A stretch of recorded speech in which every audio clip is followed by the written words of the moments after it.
My name's Dan Snow and I want to tell you about History Hit TV. It's like the Netflix for history. Hundreds of exclusive documentaries and interviews with the world's best historians. We've got an exclusive offer available to fans of Timeline.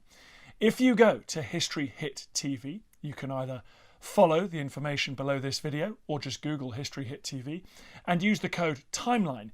You get a special introductory offer. Go and check it out. In the meantime, enjoy this video.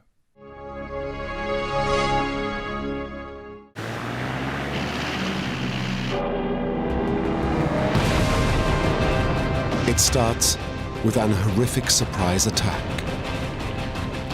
then spreads like a tidal wave across vast stretches of ocean. Before it's over, the conflict in the Pacific launches an entirely new form of naval warfare and sends brave men into battle over crippling terrain. This is the epic story of terrifying fanaticism and personal heroism, told in compelling detail, with specially enhanced colour film and rarely seen footage, often shot by the troops themselves. For the first time put together to answer the question, why did Japan's gamble to deliver a quick, decisive knockout blow fail? This is World War II in the Pacific.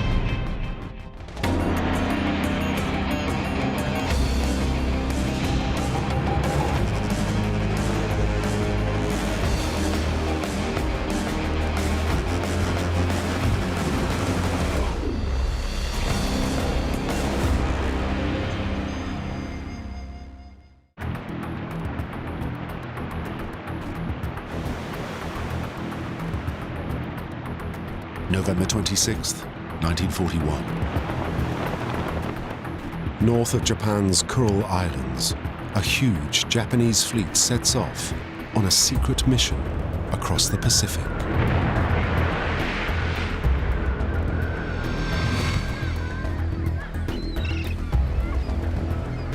Thousands of miles away, at the US naval base at Pearl Harbor on Hawaii, all is peaceful. Much of the US Pacific Fleet is in port. Under total radio silence, 6 Japanese aircraft carriers and over a dozen smaller warships are heading south on a collision course with destiny. 11 days later, the fleet is within striking distance of Hawaii.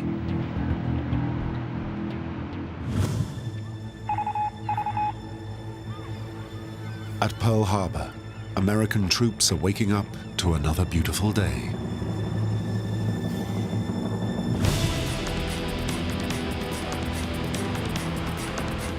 Aboard the Japanese carriers, there's a last-minute briefing.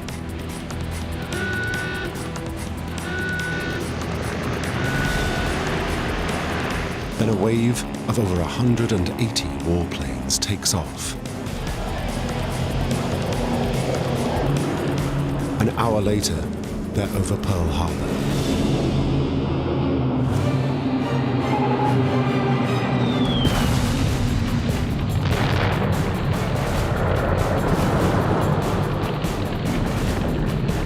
Five US warships are hit almost immediately.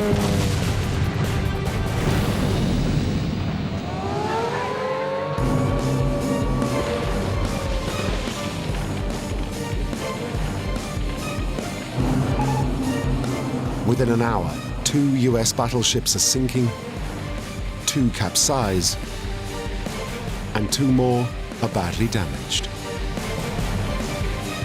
US aircraft lined up on the island's airstrips are also hit.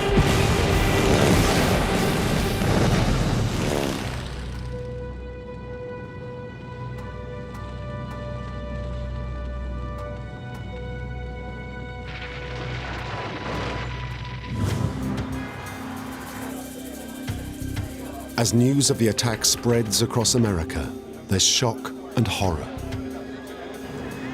But there is also a question. Why has America been caught napping?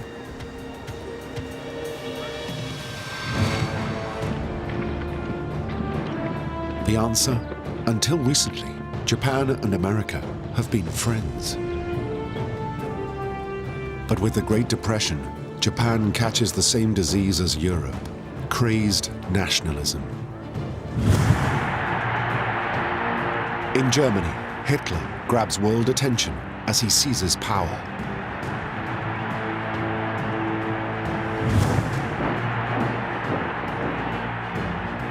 In Italy, Mussolini sings to the same nationalist tune.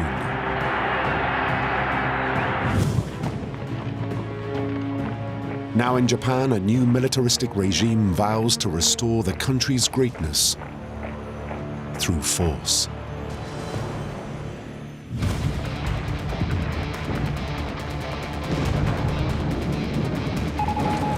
In 1937, a ruthless Japanese war machine tears through China.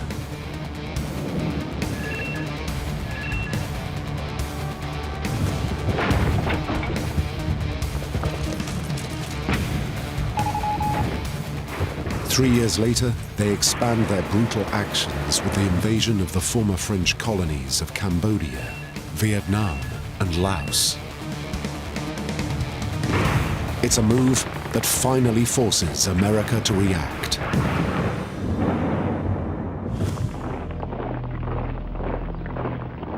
In the summer of 1941, the US freezes Japan's overseas financial assets and imposes an oil embargo. It hits Japan hard. The country receives 80% of its oil from America. Japanese diplomats travel to Washington to negotiate. Relations between the two countries are tense. But nobody in the US is expecting war.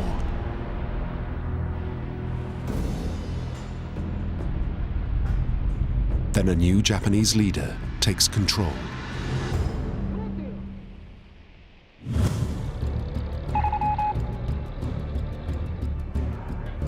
Hideki Tojo is an ambitious general and a fanatical nationalist. In the spring of 1941, 2.5 months after the US oil embargo, Tojo is appointed prime minister. His dream is a Japanese empire spanning Asia.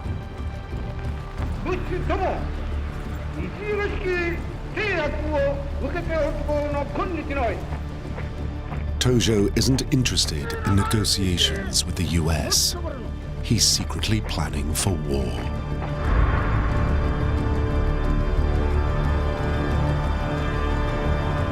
He calculates that if he can knock out America's Pacific Fleet with a sudden, swift blow, US opposition will simply collapse.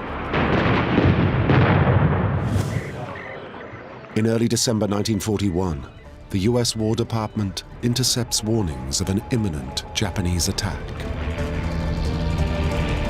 But when it comes on the morning of December the 7th, American troops are caught completely by surprise.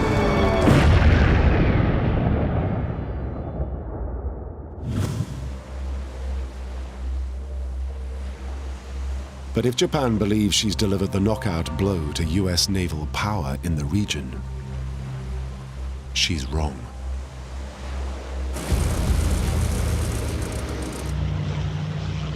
On the morning of the bombing raid, the three most important ships in the Pacific Fleet, its aircraft carriers, are not in port. Missing them turns out to be a major Japanese mistake.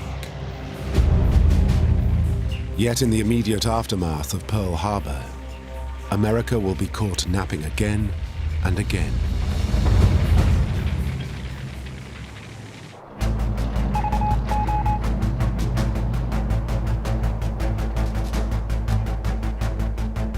Ten hours after the attack on Pearl Harbor, Japanese bombers suddenly appear over Clark Field in the Philippines. It's America's main airbase in Southeast Asia.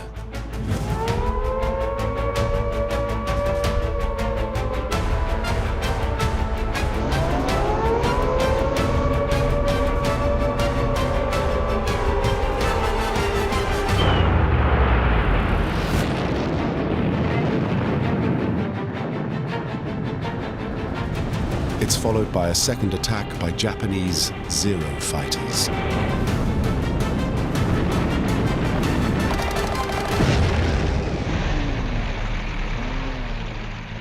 "45 minutes later, much of the US air power in the region has been destroyed. The Japanese have caught the US on the hop for a second time.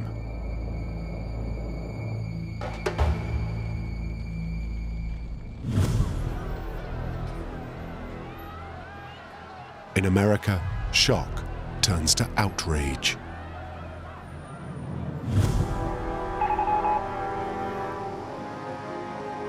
"32 hours after the attack on Pearl Harbor, US President Franklin Roosevelt declares war on Japan.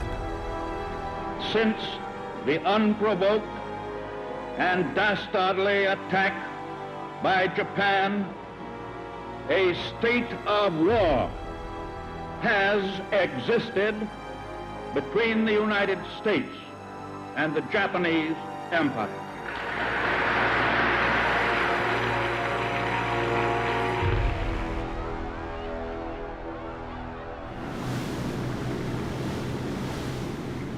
But before America can organize its forces, there's yet another paralyzing Japanese strike.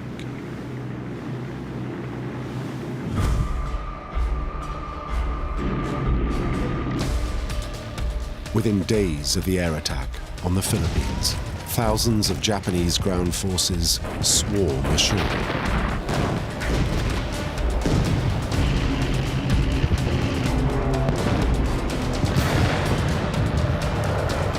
With no air power, US defenses are crippled.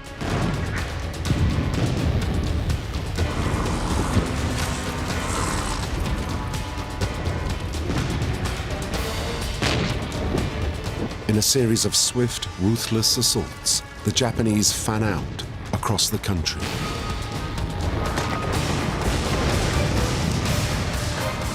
Ten days later, the Philippine capital, Manila, is captured.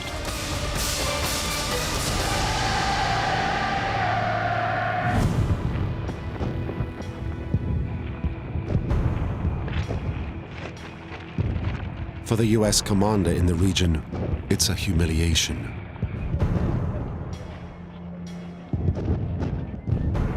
Douglas MacArthur is one of America's most decorated generals. But outnumbered and outgunned, there's nothing he can do.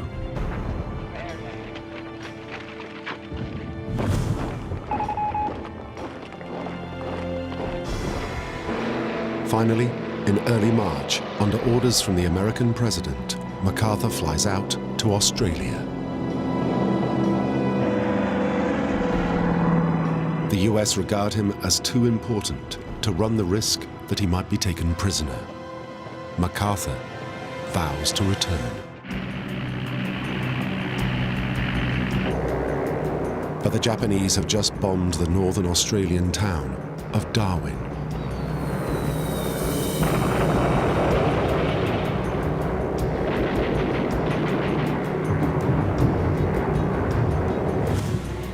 It's an important Allied base in the Pacific. 8 ships have been sunk in the city's port, and a further 10 seriously damaged. 2 airfields have also been shot up, destroying aircraft and oil storage tanks and killing several hundred people. The raid has caused chaos to Allied supply lines. There are fears it may be followed by a Japanese invasion. MacArthur is swept up in the defense of the country.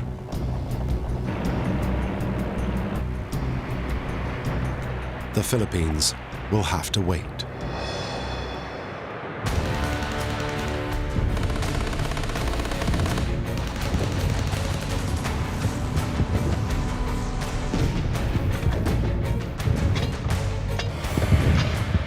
An isolated and desperate group of Americans are left on the rocky Bataan Peninsula.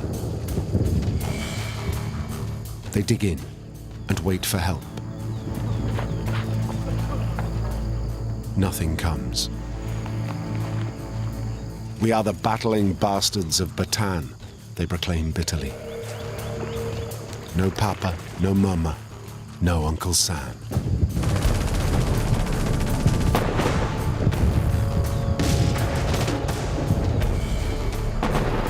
Facing repeated Japanese assaults with supplies running out, the US forces are up against impossible odds.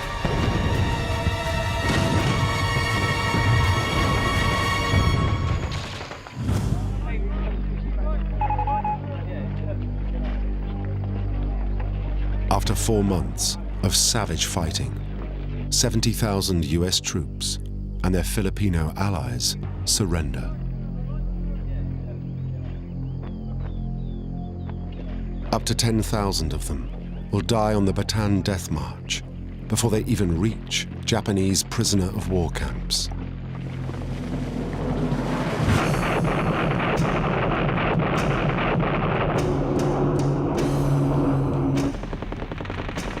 Throughout early 1942, the US and her allies suffer a series of massive defeats across the Pacific. Japanese troops occupy the British colony of Malaya. They spread out across the country. A month later, they overrun the capital, Kuala Lumpur. Allied forces withdraw to Singapore, the center of British rule in the Pacific. The British believe they've turned the island into an impregnable fortress. But all the guns point south, out to sea. The Japanese are approaching from the north.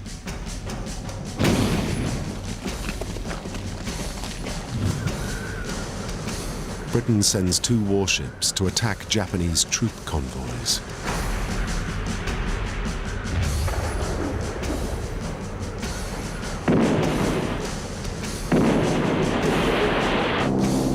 They're met by Japanese bombers. Both ships are sunk in less than 2 hours. Almost 1,000 of their crew are lost. The British defenses in Singapore are soon reduced to chaos.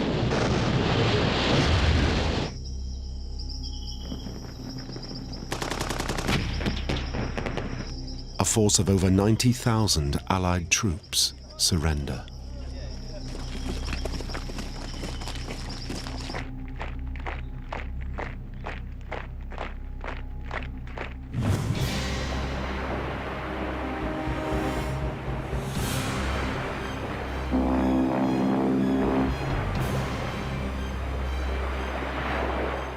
Almost simultaneously, the British garrison in Hong Kong is invaded.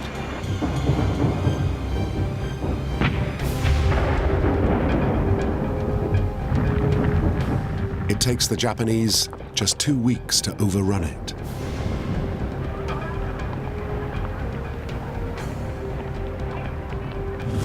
Hong Kong is followed by Burma.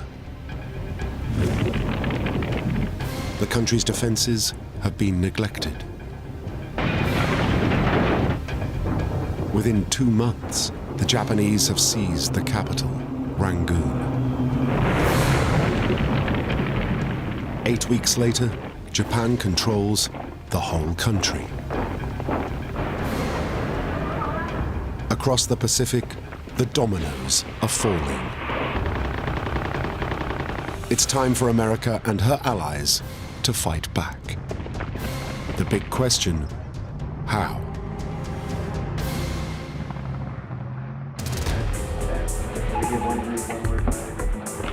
As US military planners study maps of Japan and the Pacific Ocean, one thing is crystal clear. Japan is protected by an enormously powerful navy.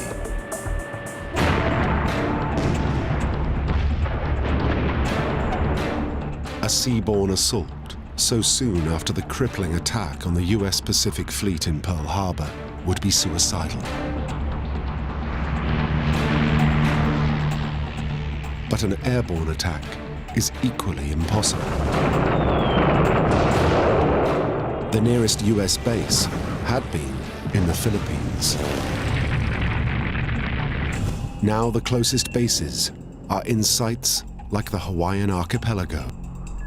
These are over 3,000 miles from Japan, hundreds of miles further than the range of any US long-range bomber. Japan seems untouchable.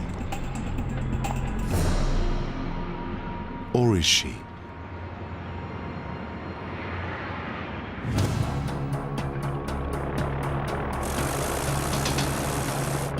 For weeks, a hand-picked group of pilots and their aircraft have been undergoing special training at the Eglin Air Base in Florida.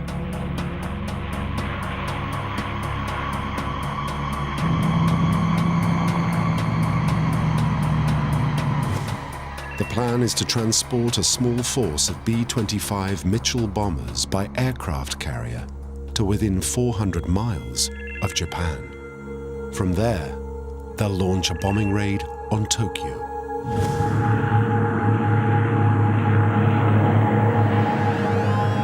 The Mitchell is a compromise. It's neither the longest range nor most powerful US bomber. But it's big enough to carry a significant payload, and crucially, it's small enough to fit on a carrier. Still, it's an operation fraught with danger.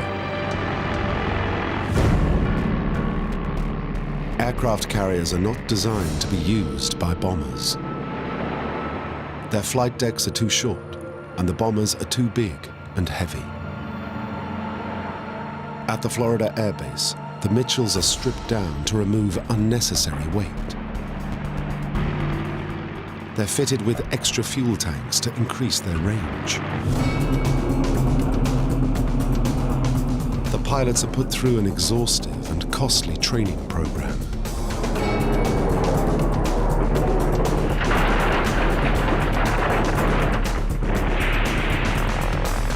Trials show the modified aircraft will just about be able to take off from the carrier deck, provided there are no errors. But there's a bigger problem.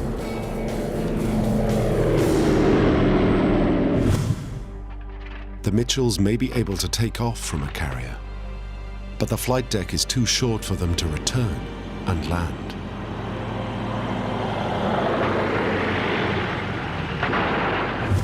The only hope of getting back safely is to fly on to hastily improvised air bases along the Chinese coast.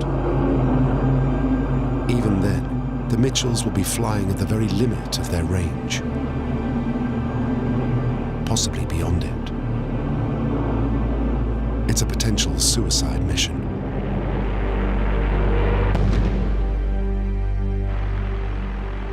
It needs someone special to command it.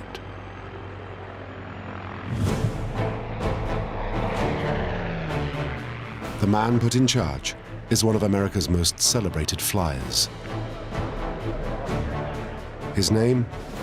Lieutenant Colonel James Doolittle, a man famous for his skill and daring in the air. He's the first man to fly across the United States in less than 24 hours. He's won trophies for speed and endurance flights. He's the first man to take off, fly and land an aircraft using only instruments to guide him. But this will be Jimmy Doolittle's most challenging and dangerous mission yet.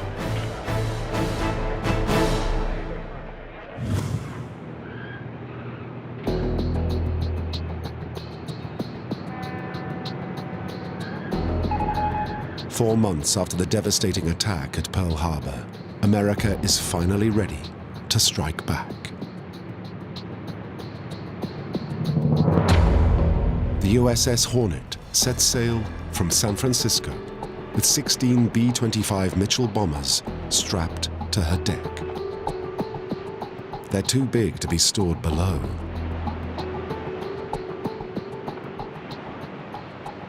12 days later, halfway across the Pacific, they link up with a second US carrier, the Enterprise, and an escort of cruisers and destroyers.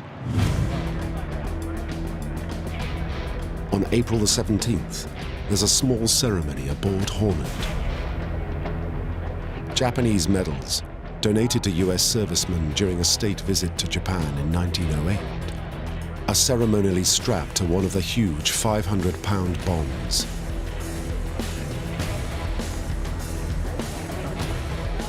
The bombs are also daubed with slogans. One says, "You'll get a bang out of this." And another, "I don't want to set the world on fire, just Tokyo."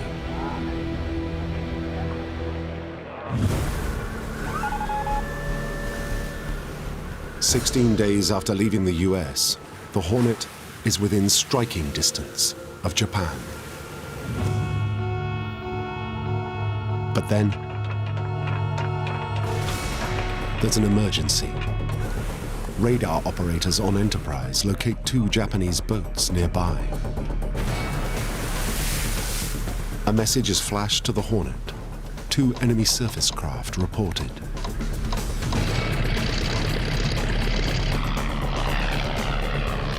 The Enterprise sends up reconnaissance aircraft to check on them.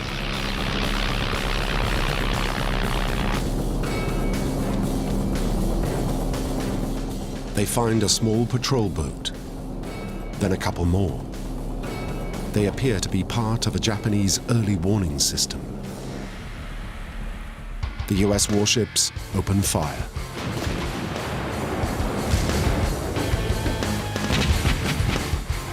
Hundreds of shells target the Japanese boats.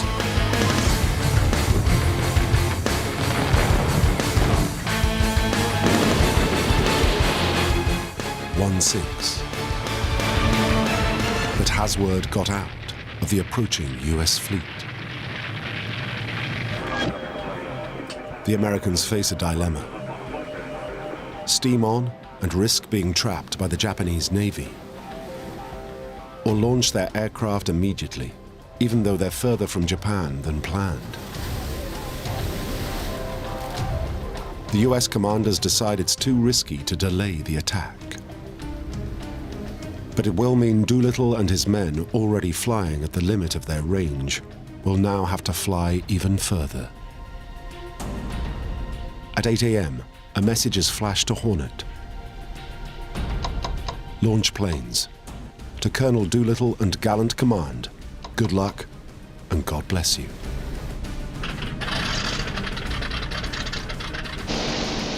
At 8:20 a.m., the first B-25 takes off.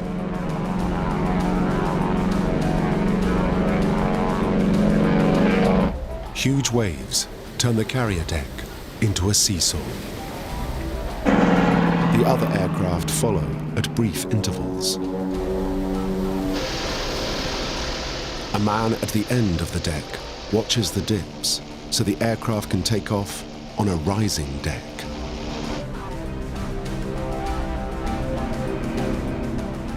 One of the most daring raids in aviation history is underway.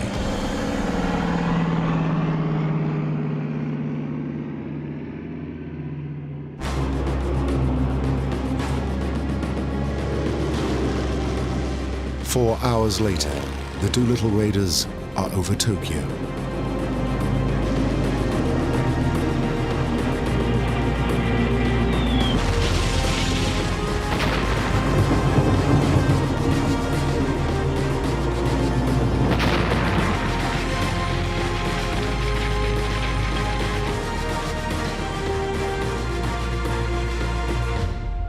The raid is over in a matter of minutes.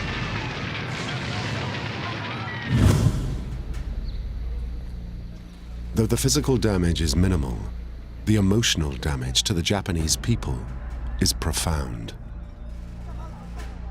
They've long believed their homeland to be invulnerable. Doolittle and his raiders prove it's not.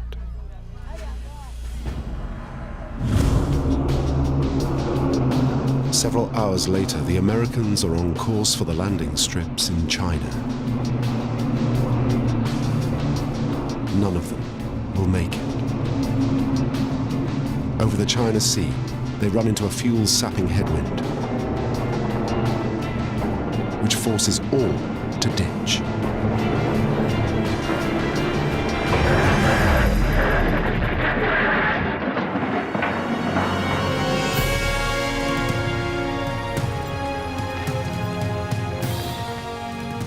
All but 7 of the 80 raiders will eventually make it home to safety, many helped by the local Chinese population. Back in America, they're given a hero's welcome. Doolittle is promoted to general and becomes a national hero. America, the sleeping giant, has shown its teeth. And the Doolittle raid is just the beginning.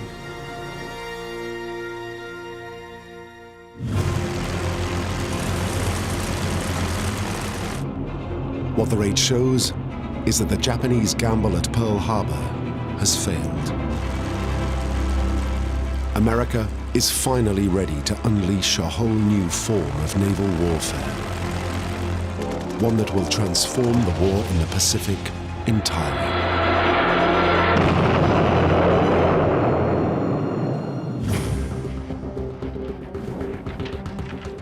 By late spring 1942, the US war machine has geared up.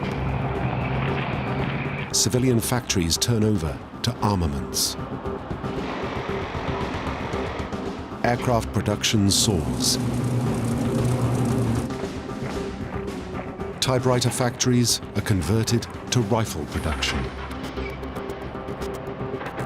And there's a dash to build aircraft carriers.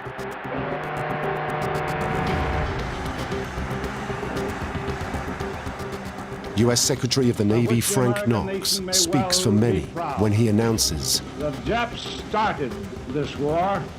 We are going to finish it."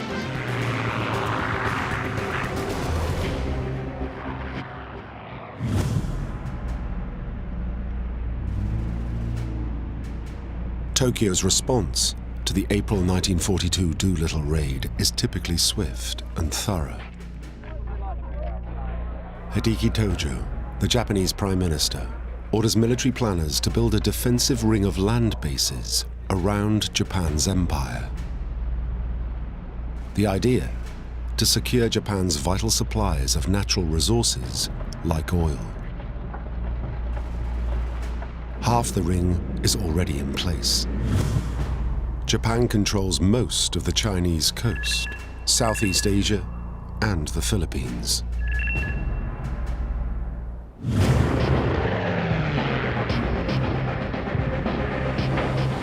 In early May 1942, to fill the gaps, she grabs the Solomon Islands.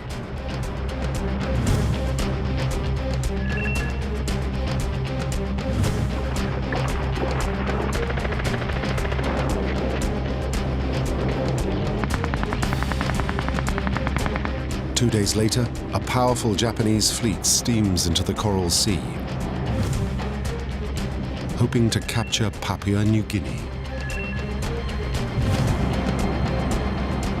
The naval commander in charge is perhaps Japan's greatest strategist.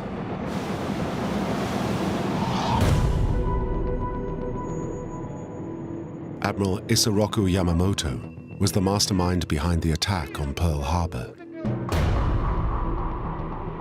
He's Harvard educated. He understands America. At his disposal is perhaps the most powerful navy in the world.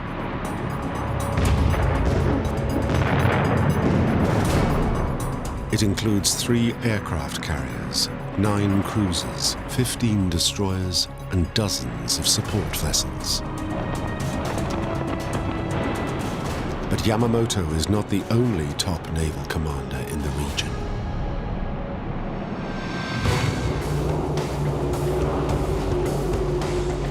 Facing him across the Coral Sea is one of America's finest admirals. Chester Nimitz is Commander-in-Chief of the US Navy in the region. Nimitz fought in World War I and is recognized as a brilliant tactician. He also leads a large fleet.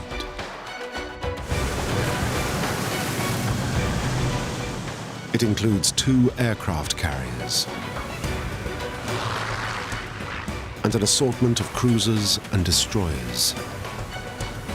Some miraculously escaped the devastation at Pearl Harbor. Others have been rapidly patched up.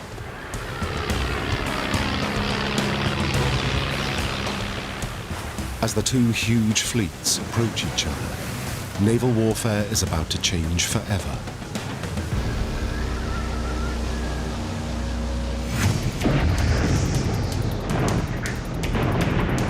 Traditional naval warfare has been a gun battle between warships, a clash of artillery at sea. It's almost always involved visual contact. But the centerpiece of the new fleets are aircraft carriers. They're armed with fighters and fighter bombers. It changes everything. Guns are purely defensive. Opposing carriers can be hundreds of miles apart. Fighting is done in the air. The new emphasis is on intelligence and logistics gathering. Finding out where the enemy is and getting your aircraft in the air before he can.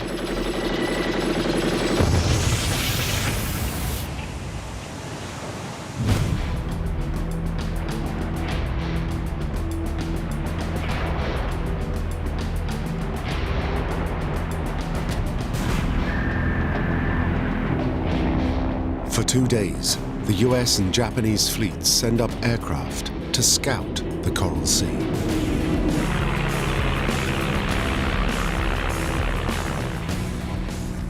Neither knows what's out there or where the enemy is.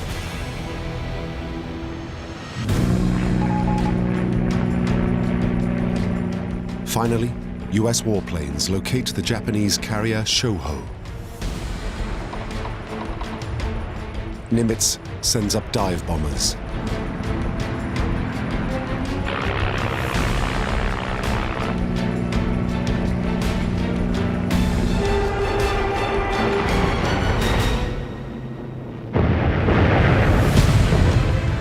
£13,000 bombs demolish the Shoho's flight deck, exploding inside her hangars.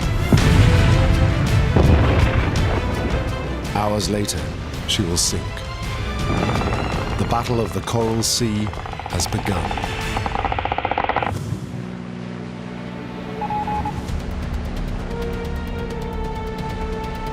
The following day, Yamamoto strikes back.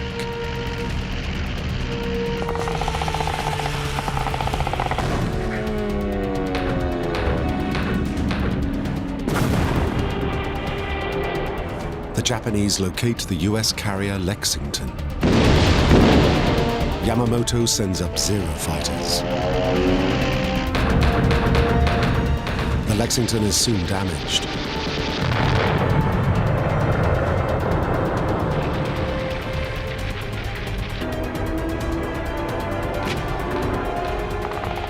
Her smaller sister carrier, the Yorktown, is also hit.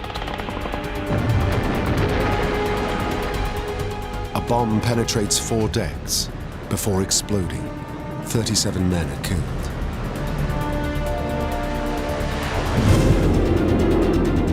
Meanwhile, US dive bombers locate Yamamoto's second carrier, the Shokaku.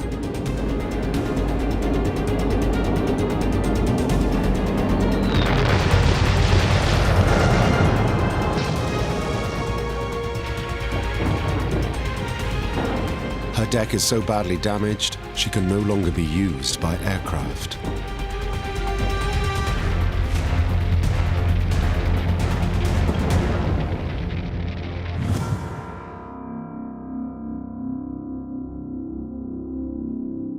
As darkness falls, the Lexington is still afloat. but there's been an undetected fuel leak. Suddenly, she erupts.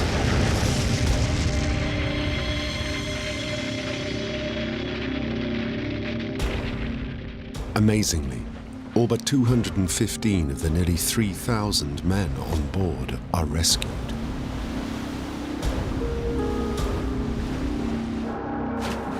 Later that evening, she's scuttled by an American torpedo.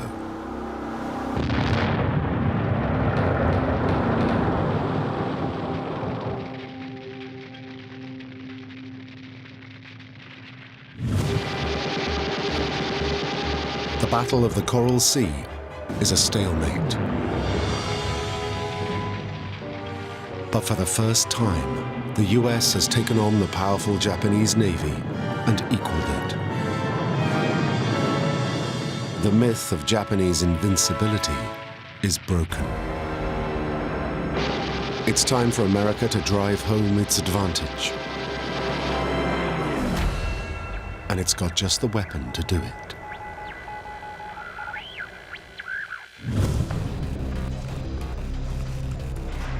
In Washington, Operation Magic is underway.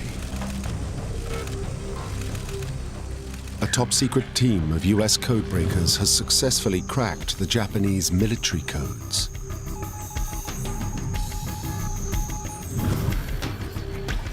America has gained the upper hand in the crucial new front in modern warfare: intelligence gathering.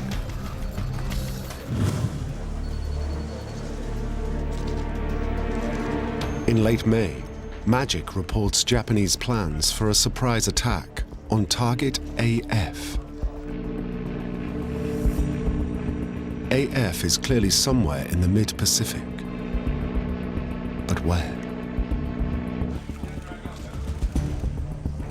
Naval strategists scour maps of the region. One candidate is the coral atoll of Midway, an important US military base in the Hawaiian archipelago. It would be an ideal jumping-off point for a second and more decisive Japanese attack on Pearl Harbor.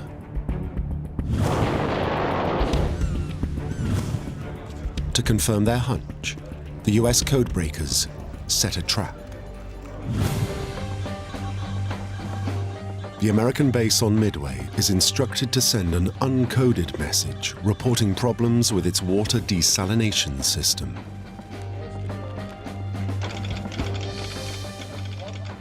Almost immediately, naval intelligence intercepts a Japanese signal that target AF is experiencing water problems. The news is flashed to Nimitz.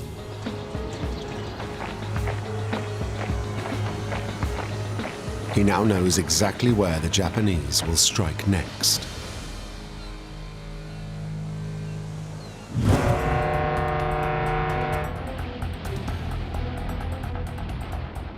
In early June 1942, the Japanese mount a diversionary attack on the Aleutian Islands off the coast of Alaska. The idea? To draw the US Pacific Fleet thousands of miles north, leaving the way clear to seize Midway in the south.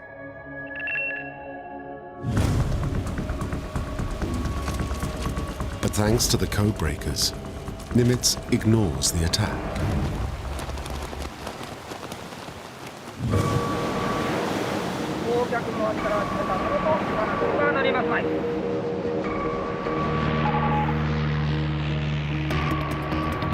The following day, Japanese carriers launch an attack on their real target, Midway.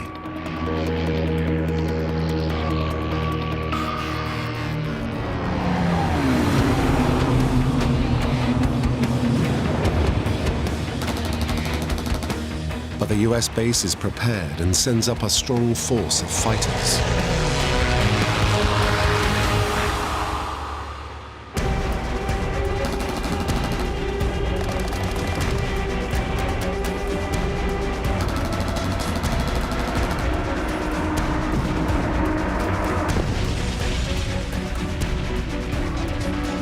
It's not what the Japanese commander, Admiral Chichuchi Nagumo, is expecting. He needs to rethink his plans rapidly.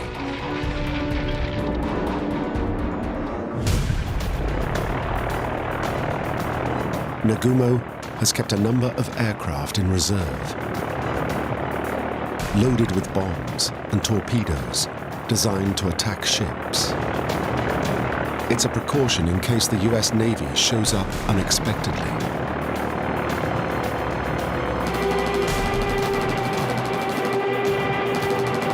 But now Nagumo needs all his aircraft to drive home the attack on Midway. Carrier crews are ordered to reload the reserve aircraft with fragmentation bombs to continue the assault on the US base. But then, as the reloading is underway, Japanese spotter planes relay an urgent message.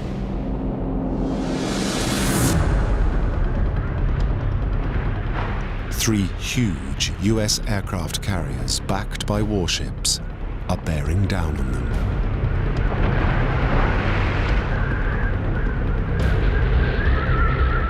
Nagumo faces a tough choice.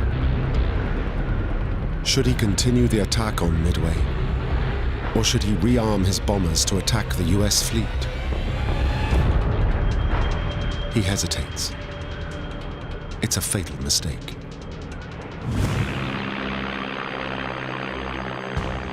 The US carriers launch dive bombers. With many aircraft still in the process of loading, the Japanese are sitting ducks.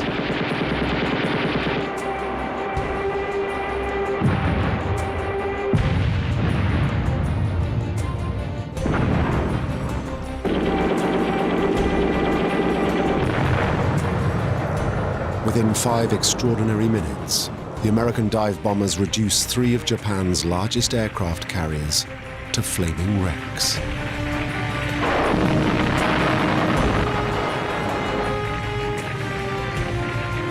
All will later sink.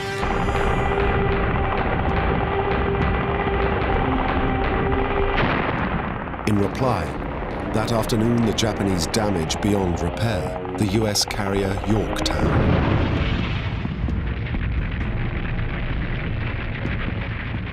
She too will sink.